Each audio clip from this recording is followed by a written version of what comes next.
सुप्रभात बच्चों, कैसे हैं आप लोग। आशा है आप लोग अच्छे होंगे और अच्छी तरह से अपनी पढ़ाई पर ध्यान दे रहे होंगे।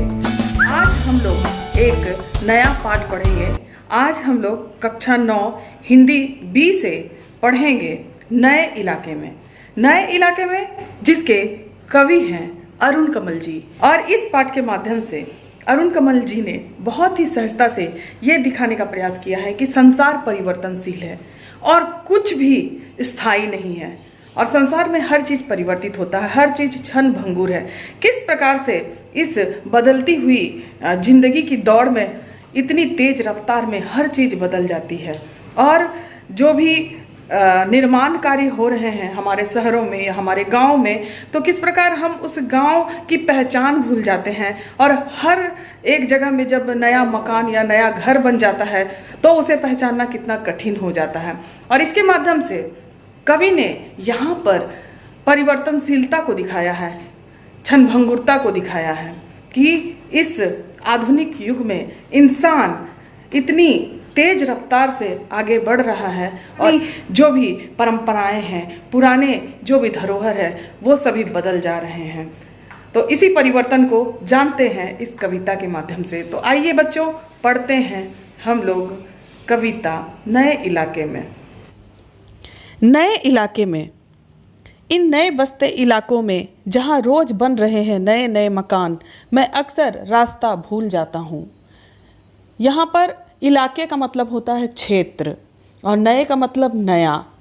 तो यहाँ पर कवि कहते हैं कि इन नए बसते इलाकों में, यहाँ इसका अर्थ यह है कि हर जगह हर क्षेत्र में नए नए इलाके बसते जा रहे हैं जहाँ पर रोज़ प्रतिदिन नए नए मकान बनते जा रहे हैं और मैं अक्सर रास्ता भूल जाता हूँ। अर्थात कवि इसको देखकर हमेशा रास्ता भटक जाते हैं, क्योंकि वो जिस रास्ते से गुजरते हैं वहाँ अगर कुछ मकान बन जाता है या कोई निर्माण कार्य हो जाता है तो कवि वो रास्ता भूल जाते हैं कि क्या ये वही रास्ता है जिसमें वो पहले आए थे। धोखा दे जाते हैं पुराने निशान, खोजता हूँ ताकता पीपल का पेड़, खोजता हूँ ढहा हुआ घर और ज़मीन का खाली टुकड़ा जहाँ से बाएं मुड़ना था मुझे। फिर 2 मकान बाद बिना रंग वाले लोहे के फाटक का घर था 1 मंजिला। यहाँ कवि ये बताना चाहते हैं कि किस प्रकार से जो परिवर्तन आया है और इतने निर्माण कार्य हो रहे हैं, इतने मकान बन रहे हैं और इससे इतना परिवर्तन हो रहा है कि धोखा दे जाते हैं पुराने निशान। हम लोग कहीं जाते हैं तो वहाँ कुछ निशान देखते हैं कि हाँ, इस पीपल के पेड़ के सामने कोई एक घर था। जैसे कि यहाँ कवि कहते हैं कि पीपल के पेड़ के सामने वो खोजते हैं कि कोई घर था, लेकिन वहाँ कोई पीपल का पेड़ तो होता ही नहीं है, क्योंकि जब वहाँ पर निर्माण कार्य होता है तो उस पीपल के पेड़ को काट दिया जाता है। खोजता हूँ ढहा हुआ घर और ज़मीन का खाली टुकड़ा जहाँ से बाएं मुड़ना था मुझे। यहाँ कवि कहते हैं कि वो खोज रहे हैं उस टूटे फूटे ढहा मतलब ढहा का मतलब टूटा हुआ फूटा हुआ घर, जर्जर स्थिति में वो घर खोजते हैं जहाँ से उन्हें एक खाली ज़मीन मिलता और उस खाली ज़मीन के बाएं ओर उन्हें मुड़ना था, लेकिन उन्हें वो मिलता नहीं है क्योंकि इतनी तेज़ी से निर्माण कार्य होता है कि सभी रास्ते उन्हें एकदम नए से लगने लगते हैं। फिर 2 मकान बाद बिना रंग वाले लोहे के फाटक का घर था 1 मंजिला। और जहाँ खाली ज़मीन थी उसके बाएं जब वो मुड़ते थे और वहाँ पर 2 मकान के बाद में बिना रंग वाले लोहे के फाटक, मतलब लोहे का जो फाटक है बिना रंग किए हुए, ऐसा फाटक था जो कि 1 मंजिला मकान था। उस घर को वो खोजते हैं लेकिन उन्हें वो घर नहीं मिलता है क्योंकि ना ही उस तरह के कोई निशान थे और ना ही वैसा कोई घर था, क्योंकि हर चीज़ बदल जाती है। अगर हम किसी जगह जाते हैं, कहीं कोई निर्माण कार्य होता है, कोई घर बनवाता है, कहीं दुकानें बन जाती हैं और इससे परिवर्तन होता है और हम लोग उसे पहचान नहीं पाते हैं। और इसी परिवर्तनशीलता को यहाँ पर कवि दिखाना चाहते हैं कि वो जिस घर को खोजते हैं वो घर उन्हें मिलता नहीं है, वो पहचान नहीं पाते हैं कि वो कौन सा घर है। और मैं हर बार एक घर पीछे चल देता हूँ या 2 घर आगे ठकमकाता। यहाँ कवि कहते हैं कि वो जिस घर को खोज रहे हैं वो घर उन्हें नहीं मिल रहा है, क्योंकि वो पहचान नहीं पा रहे हैं। इतना परिवर्तन हो चुका है, इतना निर्माणकारी हो चुका है कि वो घर जैसा था वैसा उन्हें नहीं मिलता है और वो पहचान नहीं पाते हैं कि उन्हें किस घर में जाना है। और वो या तो एक घर पीछे चले जाते हैं या दो घर आगे चले जाते हैं और आगे जाकर वो ठकमका जाते हैं। मतलब वो एकदम आश्चर्यचकित हो जाते हैं, चौंक जाते हैं और पूरी तरह से ठकमका जाते हैं, क्योंकि उन्हें समझ में नहीं आता है कि कौन सा घर है। वो पूरी तरह से असमंजस की स्थिति में पड़ जाते हैं, वो विरोधापूर्ण स्थिति में पहुंच जाते हैं। यहाँ रोज कुछ बन रहा है, रोज कुछ घट रहा है, यहाँ स्मृति का भरोसा नहीं। यहाँ रोज कुछ बन रहा है, अर्थात हमारे समाज में हर वक्त हर दिन कुछ न कुछ निर्माण कार्य हो रहा है, नए नए मकान बन रहे हैं और रोज कुछ घट रहा है। मतलब बहुत कुछ परिवर्तित हो रहा है, बदल रहा है।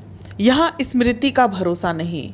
स्मृति अर्थात यादें, और यहाँ पर जो यादें हैं, जो पुरानी यादें हैं, उनका कोई भरोसा नहीं है। और जो यादें, जो निशान पहले जैसे थे वो वैसे नहीं रह जाते। हर चीज़ परिवर्तित हो जाती है और जो भी पुरानी स्मृतियाँ थी वो परिवर्तित हो जाती हैं और कभी कुछ पहचान नहीं पाते हैं।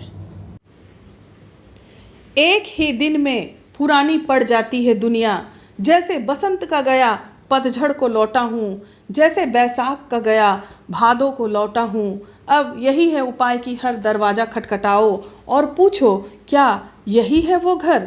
यहाँ कवि इस संसार की परिवर्तनशीलता को दिखाते हैं कि किस प्रकार से एक ही दिन में ये दुनिया पुरानी पड़ जाती है। जो चीज़ आज है वो कल नहीं रहती है और पूरी तरह से परिवर्तन इस संसार में होते हैं। जैसे कवि को लगता है कि वो बसंत में गए थे और पतझड़ को लौटे हैं और ऋतुएं बदल गई हैं, मौसम बदल गया है, उन्हें ऐसा लगता है। और उन्हें ऐसा लगता है कि जैसे वो बैसाख के महीने में गए थे और भादों को लौटे हैं, ऐसा उन्हें लगता है। जैसे बैसाख का गया भादों को लौटा हूँ, कवि को ऐसा लगता है कि जैसे वो बैसाख में गए थे और भादों को लौट रहे हैं, उन्हें ऐसा प्रतीत होता है। अब यही उपाय है कि हर दरवाज़ा खटखटाओ और पूछो, क्या यही है वो घर। यहाँ कवि कहते हैं कि इस प्रकार इस संसार में परिवर्तन हो रहे हैं और हमारे समाज में परिवर्तन हो रहे हैं कि उन्हें सिर्फ यही उपाय लगता है कि वो जिस घर को खोजते हैं, जिस निशान को खोजते हैं, उसे ढूंढने के लिए उन्हें हर दरवाज़ा खटखटाना होगा और पूछना होगा, क्या ये वही घर है। समय बहुत कम है तुम्हारे पास, आ चला पानी ढहा, आ रहा आकाश, शायद पुकार ले कोई पहचान ऊपर से देखकर। यहाँ कवि कहते हैं कि कवि के पास समय बहुत ही कम है और आ चला पानी ढहा, आ रहा आकाश। आकाश अर्थात आसमान और पानी अर्थात बारिश होने वाली है और आकाश में पूरी तरह से बारिश का मौसम छाया हुआ है और पानी बरसने वाला है। इसलिए कवि सोचते हैं कि वो जिस मकान को खोज रहे हैं वो उन्हें नहीं मिल रहा है और पूरी तरह से वो कशमकश की स्थिति में है और उन्हें ऐसा लगता है कि शायद पुकार ले कोई पहचाना ऊपर से देखकर। उन्हें ऐसा लगता है कि कोई परिचित व्यक्ति जो उन्हें पहचानता हो वो ऊपर से देख ले, अपने घर से देखकर उन्हें पहचान ले और उन्हें पुकार के आवाज़ दे कि मैं तुम्हें पहचानता हूँ, कोई पुकार के उन्हें बुलाए। तो यहाँ पर इस प्रकार से इस कविता के माध्यम से वो दिखाना चाहते हैं कि नए इलाके में अर्थात ये संसार परिवर्तनशील है, क्षणभंगुर है और कोई भी चीज़ स्थायी नहीं है। हर चीज़ परिवर्तनशील है, हर चीज़ में परिवर्तन होता रहता है और ये संसार एक ही दिन में पुरानी पड़ जाती है। जो भी पुराने निशान होते हैं वो धोखा दे जाते हैं। तो इस प्रकार से आशा है बच्चों आप लोग इस पाठ का अर्थ समझे होंगे। धन्यवाद।